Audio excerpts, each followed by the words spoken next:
Hej, det er Mads fra Supermarine.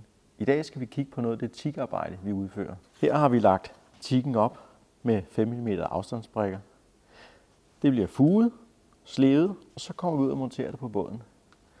Her kan I se det rå teakarbejde, og her på bordet, det er sådan det færdige resultat ser ud. Her med lyse, pæne gummifuger. Vi laver naturligvis også både med hvide og sorte fuger.